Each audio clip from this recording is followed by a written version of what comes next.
Alright, Teague here. So, rock soloing. We're going to look at, let me just turn this a little bit here so we can get a better angle. We're going to look at this really cool little one string pattern. First thing I'm going to do, I'm going to put the, welcome all. First thing I'm going to do is put the link up in the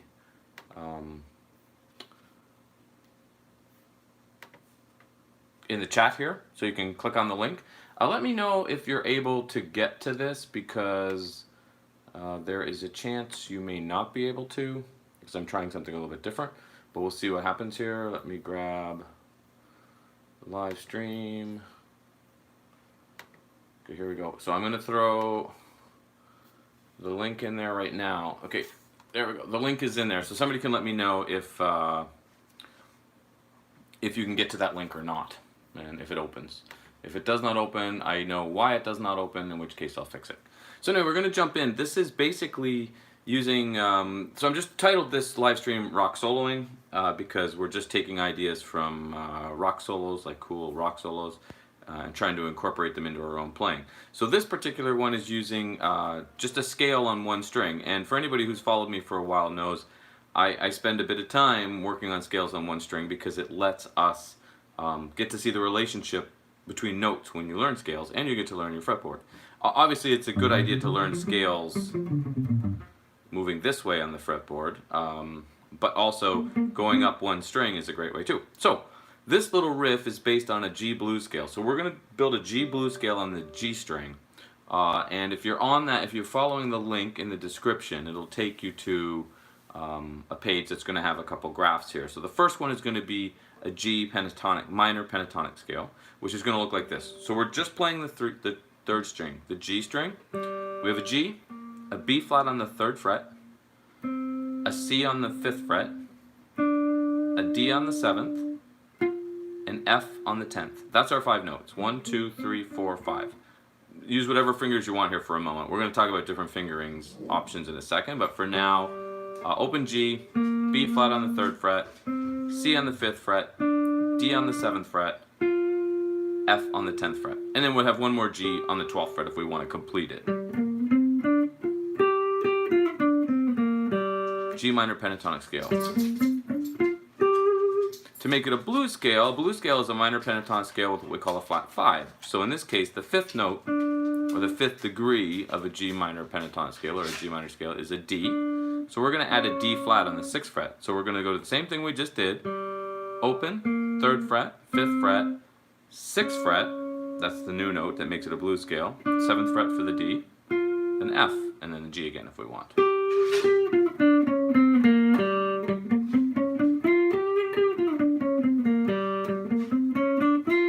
So in this case, I'd probably go open, maybe with my first finger, probably go 1, 2, 3 on that 5, 6, 7, C, D flat, D. You could also call it C sharp, but we probably prefer to call it a D flat because we're calling it a flat 5. And if we go from G, G, A, remember there's no alphabet letters after G in music, so G, we're back to A, B, C, D. D is the 5th, so since we call it a flat 5, flat 5th, we would call it D flat, even though you could technically call it a C sharp. Okay, so that's the scale, and those graphs are on that page if you follow the link. What we want to do now is look at this really cool pattern. Hey Dave, how are you? Good to see you. So this pattern, Dave, if you click on that link, can you let me know if it works? I tried something different. So the page is in the member section, but it's supposed to be free. So I don't know if I've never tried it before, and I should have tried it before the stream, but I didn't get a chance.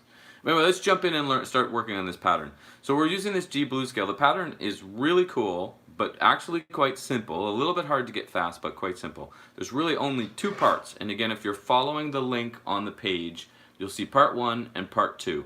So part 1 is the beginning. And the first thing you might be doing is looking at that going, oh, I don't know how to read music. Forget it. I'm out of here. It's actually pretty easy to read music. So we only have 2 notes here in this part 1. You have a note on the 3rd line. This is going to be our B flat. And then you have a note on the 2nd line, which is our open G. That's it. There's only these 2 notes. And the reason that I'm such a big proponent of learning notes versus tab, and it's not that tab doesn't have its place, but you know, if that was written as tab, it would just be 3 open, 3 open. But we're not learning it's a B flat. We're not, maybe not even learning it's an open G if we don't know our strings. It's going to go a long way. You're going to go a lot further if you learn the notes. So, you know, again, it's not that tab doesn't have its place, but like in the case of this, it's just as easy to read this as it is to read 3030 because there's a high note and a low note. That's all you need to know. This note is higher in pitch than the open string. So that's it. So you're looking at that and you're actually reading music, even if you don't, you know, the 3rd line is a B flat. The reason it's a flat is because you'll see there's 2 little flat signs right after the treble clef. Everybody probably knows what the treble clef is, right? There's one on my wrist here somewhere. I don't know if you probably can't see that, but anyway, I can't turn my wrist that way. But the treble clef is the little sign. Dave says it works as long as you're logged in. Shoot. Okay. Hey, Holly, how are you? I don't want anybody to have to log in to get to this page, so I'm going to have to change that. How do I change that easily, I wonder?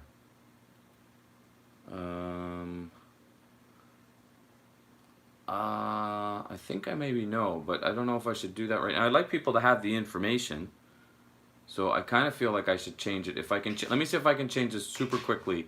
I'm just going to go change where this place resides on the site, and I'm going to get it out of the member section completely and see if that fixes it. Let's go into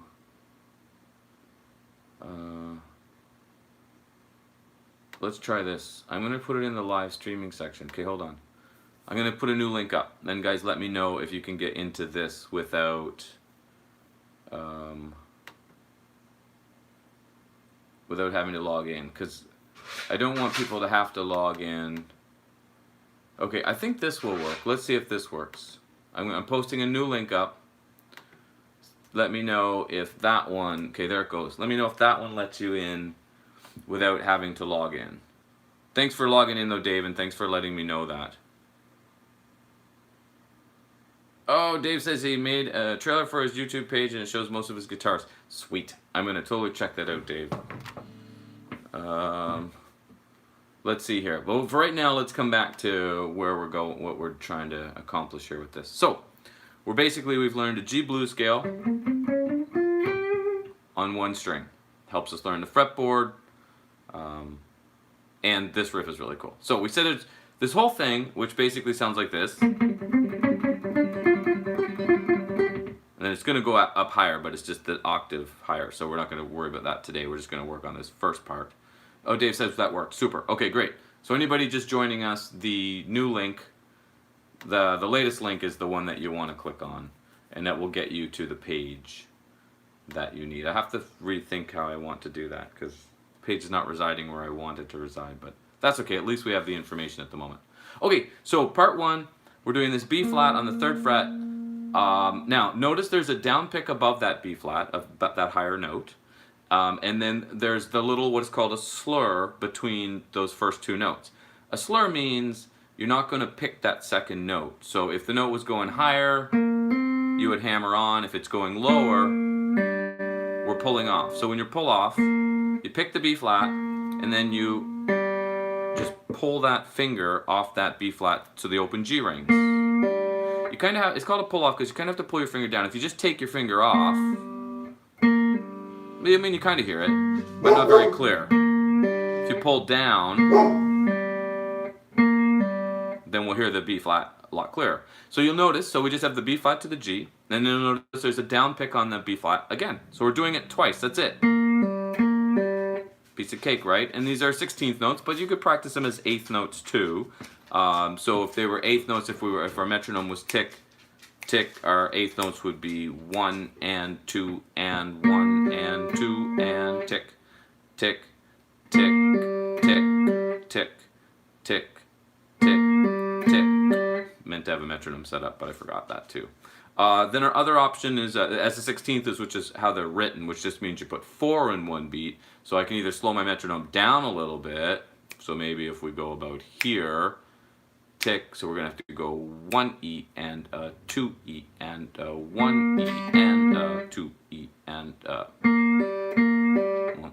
Now remember that this is important. 16th notes at say 100 is the same as 8th notes at 200. Right? Or if we said 16th notes at 50, it's the same as 8th notes at 100. So you can kind of think of them however you want when you're practicing them, right? So you can leave it as 8th notes and just gradually increase your metronome tempo, or you can switch it to 16th if you want to, have the metronome just beating once for every 4 notes. It's up to you. But anyway, this is all we have. That's what we want to get good at. So you're picking the B flat, pulling off to the open G. You're going to do it twice in a row.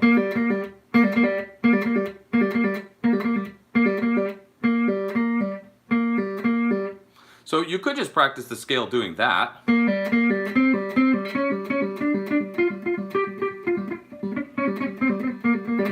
Right? That's fun. You can do that on any string. So if we play that exact same pattern, so 0, 3, 5, 6, 7, 10, and 12, we'd have a blues scale on whatever string. So if I use my low E, here's my low E blues string. Or sorry, E blues scale.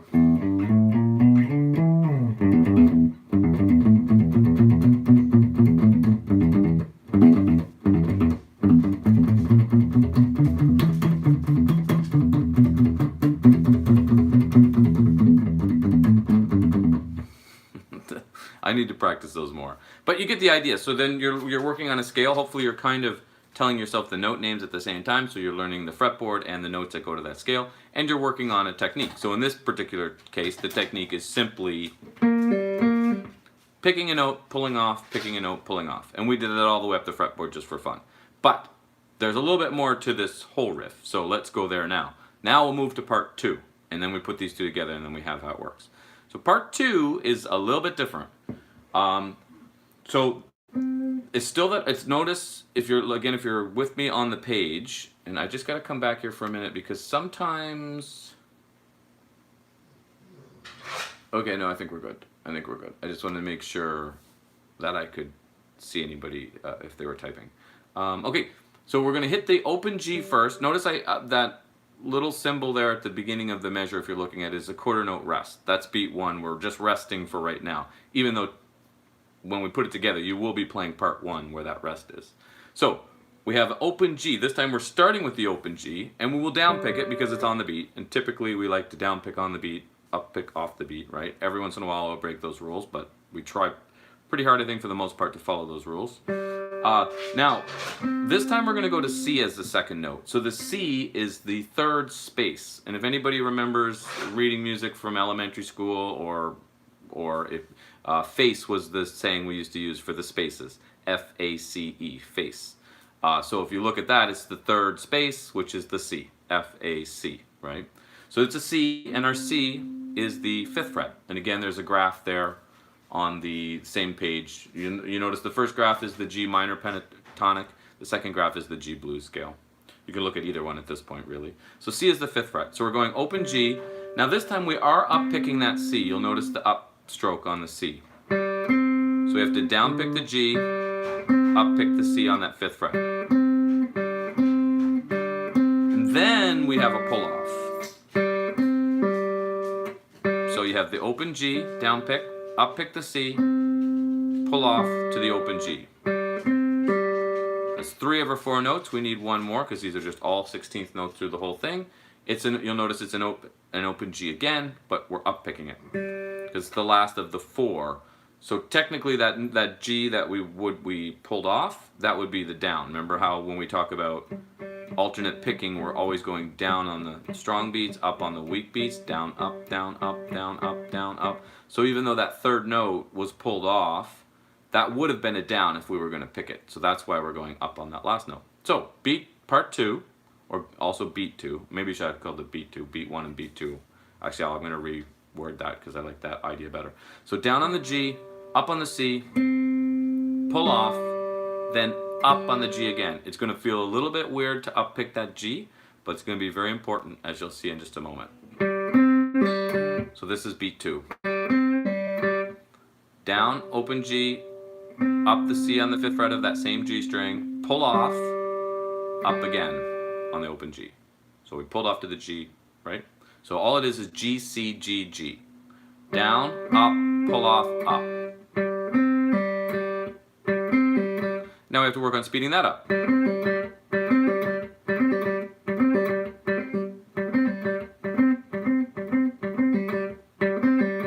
So you might want to just practice first going down and then up on the C. Down, up, open G, up on the C.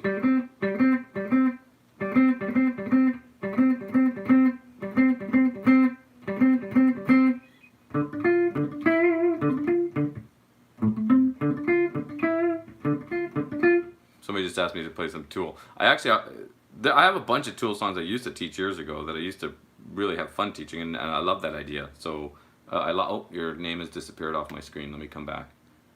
T-Man 55. I'm going to have my little piece of paper here where I add when people give me good ideas for lessons and streams. And there's a couple cool Tool tunes. Well, there's a ton of cool Tool tunes, but there's a few that I've used in teaching over the years that I haven't heard the new album, but I would love to hear the new album. Thank you for mentioning that, because I will totally check that out. Yeah, anyway, but thanks for mentioning that, and I'll put that on my list too, because I love that idea. That was such a great band. Okay, so that was beat 2. Hopefully everybody's still with me. So there's only 2 beats. This is all we're worried about. These 2 little ideas are going to give us this. A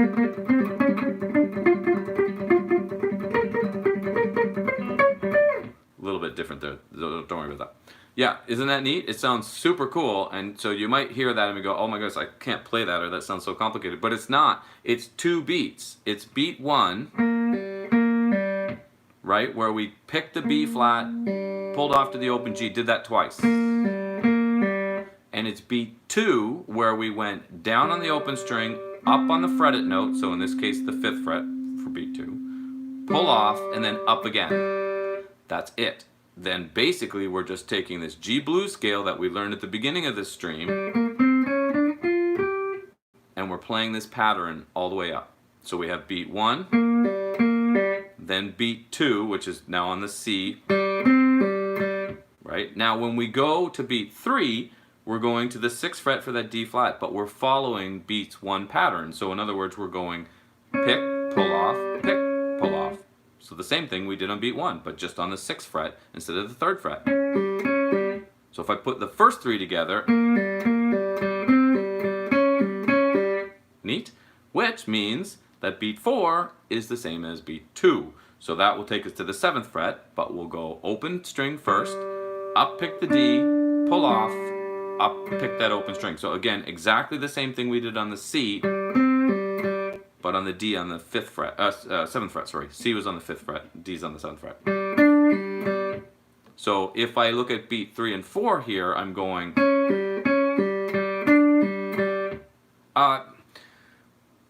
you'll notice I'm playing with a lot of different fingers here. Well, maybe as we progress here to the end of it, we'll maybe talk about what the best options are there. I don't know. You can just go with your index all the way up, and then you don't have to think about much. You could do 1, 2, 3 on these strings. I don't know. I think just going 1. I have a feeling that Joe plays it all with 1. Would have to watch some live footage to see, but I have a feeling. Oh, David's saying he remembers when his mom...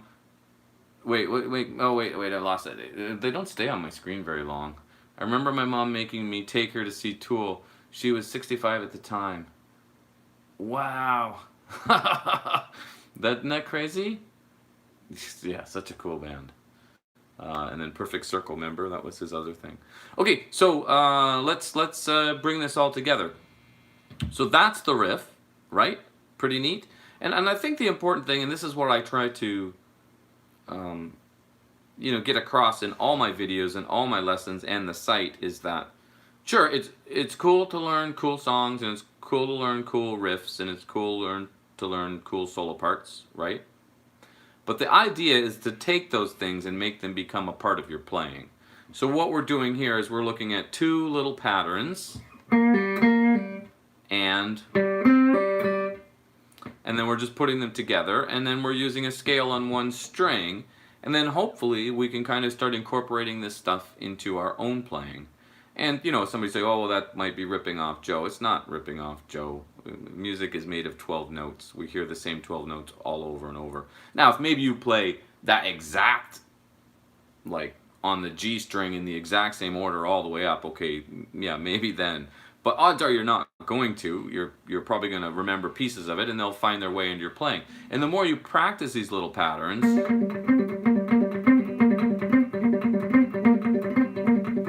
look how cool does that? That's just those two patterns going back and forth. Let's try it on the A string.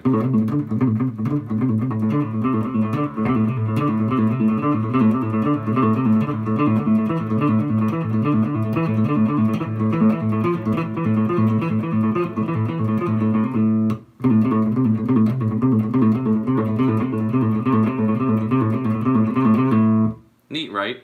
So that's basically just taking the pattern, trying to get good at it. I'm actually a little bit rusty at it. I decided to do this stream. Well, I decided to do the stream a while ago, but I didn't know what my topic was going to be. I was actually going to do part of the solo from the Scorpions' "Rock You Like a Hurricane," which is still on my list too. But then I, for some reason, switched gears to this. I think because a good friend from high school was in town. We were both huge Joe Satriani fans in high school, and we got just playing a bunch of old stuff.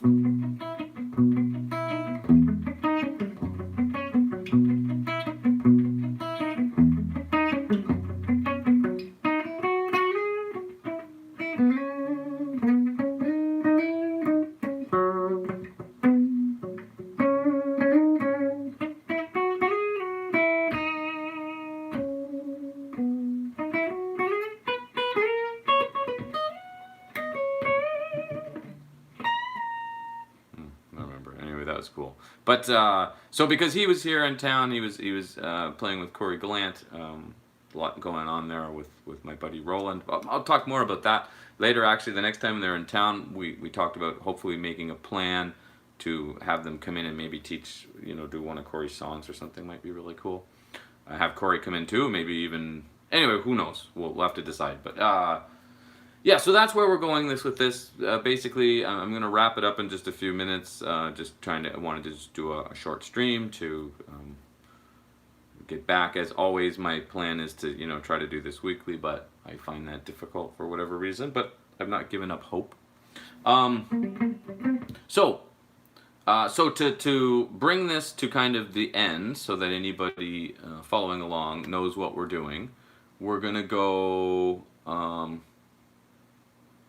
David just said we rip off everyone who influenced us, and I'm fine with that. Yeah, I mean that's what music is, and really movies and writing and anything creative, right? We're just taking things we learn. And Holly says, "Love it, keep them coming." Thanks, Holly. That's awesome. Okay, so back to finishing this up. So basically, we said the G blues scale. We're started on that. The B flat was pattern 1, right? Fretted note, pull off fretted note. That's it. The pattern 2 was where you had to down pick the open string, so it starts on the open string, up pick the fretted note, pull off to the open string, then up pick the open string again. Now, you might find that you've played both of these patterns by themselves, and you're like, yeah, I got those. But when I go to put them together, it's a mess. Yeah. It'll be a mess for a little while. It takes a little while to get the two of them together.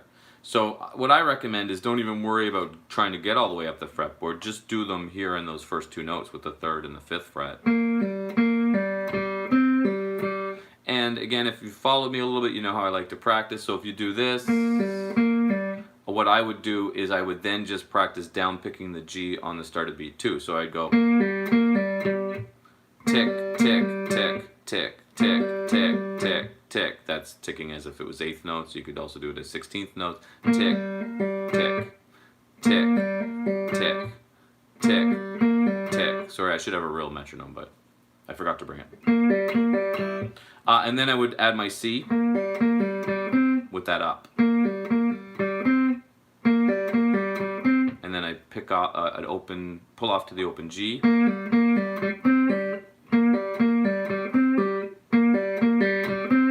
then I add that last open G.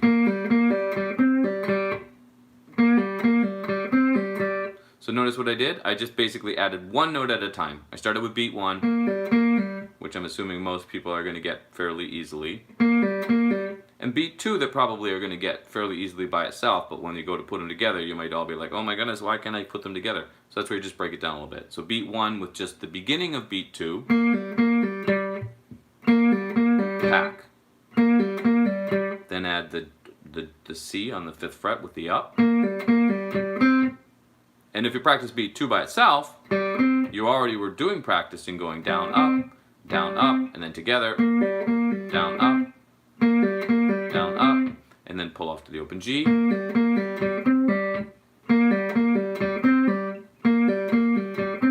all you have to do is add that last up, that last open G with an up. It's important that it's an up though. And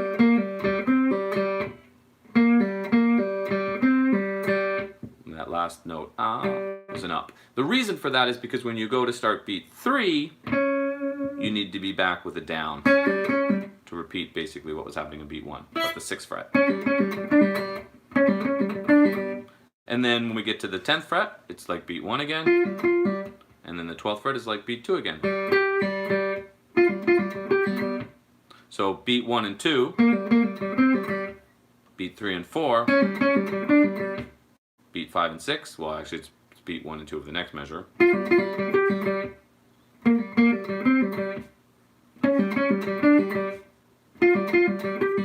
Put them together.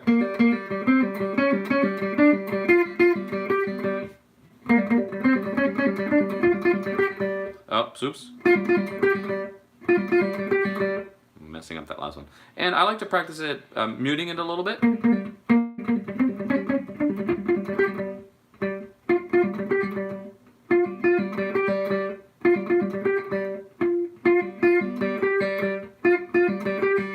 Notice that last one is messing me up a little bit, so the same thing I would, doesn't matter how long one has played, you still have to practice the same way, so I have to go back now and go.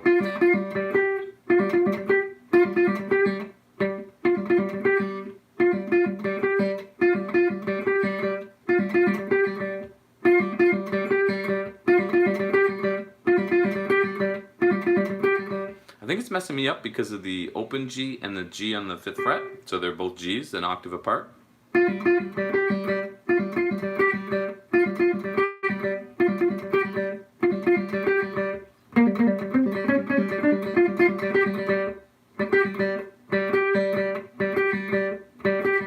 I'm gonna have to practice that one a little bit. That one's messing me up a little bit. It wasn't when I was first playing it, but it is now. What was the last thing? I was gonna say one more thing about that. Oh yeah, so muting it. So I'm using the palm of my hand here just on the bridge, right? And then playing it not muted.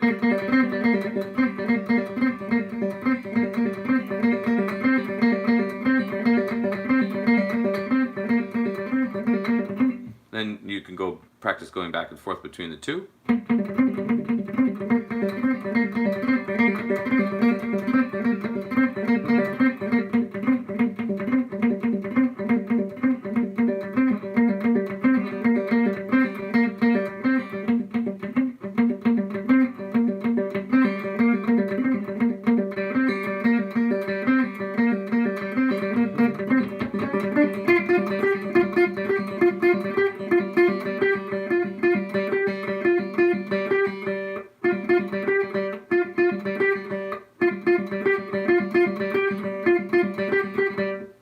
believe how that last one is messing with my head. Anyway.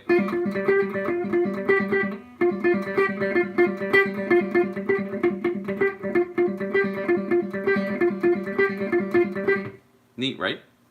So the plan is I want to do actually a whole bunch more of this solo because there's a bunch of really other cool parts of this tune. He eventually takes the same pattern but moves it up to like a...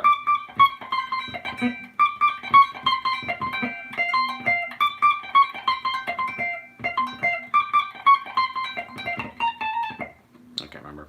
But I'm going to add that too because that connects to that, and the way it connects is kind of clever. So the plan is to add that all together, and yeah, that's about it. That's what I wanted to do. I mostly just wanted to show everyone that kind of blues scale on one string. Well, we started with a minor pentatonic, made it a blues scale, and then that little pattern. And then we ended up with some stuff. Oh, Dave said, would love to some score. Oh, that's going to fade away before I can even read it. Let me come back here. I would love Scorpion solo lessons. They had some amazing guitar work. Yes, they had tons of great stuff in that. And we used to, when I was at the Roxy for all those years, we used to play Rock You Like a Hurricane, and I used to have a lot of fun with I liked that solo. I don't know, we didn't play it enough that I think I felt like I ever like really owned it, but I knew it well enough that it was fun to play. And yeah, so that was my plan for today, and so I'll still do it. The plan is to still do it, but yeah. Anyway, I'm gonna sign off for now with that, and the plan is in the member section of the site. That whole thing is there, including the stuff that goes up high. It's a little bit, the material's a bit, it's still valid, but it's a bit older, but it's all in the member section. Yeah, and that's about it. Thank everyone for being in here again. As always, it's great seeing you, Dave, and Holly. Thank you so much, and Tim Man 55. Thanks for the Tool reminder, both for doing a lesson and to take a listen to the new record, because that sounds like fun. And yeah, that's it. And then we'll see. I'm not sure what the plan is, whether I will do another stream continuing this particular thing, or if I may go to the Scorpions thing like my initial plan, or possibly Tool, because that sounds really fun too. Can't remember how that riff... See,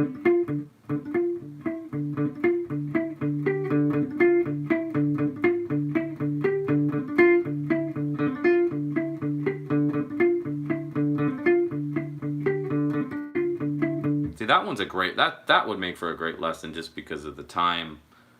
Yeah, I can't remember what tune that is. What tune is that? Anyway, I used to teach. I had a few students years ago that were really into Tool, so we were always learning Tool riffs, and that was always a lot of fun for me. Anyway, I'm going to sign off for now. Thank you all so much for watching. And David, I'm going to check out your trailer on the on your guitars and a bit of your finger picking. I'm kind of excited to do that. And yeah, that's it. We'll see you guys all soon. Thanks so much for watching.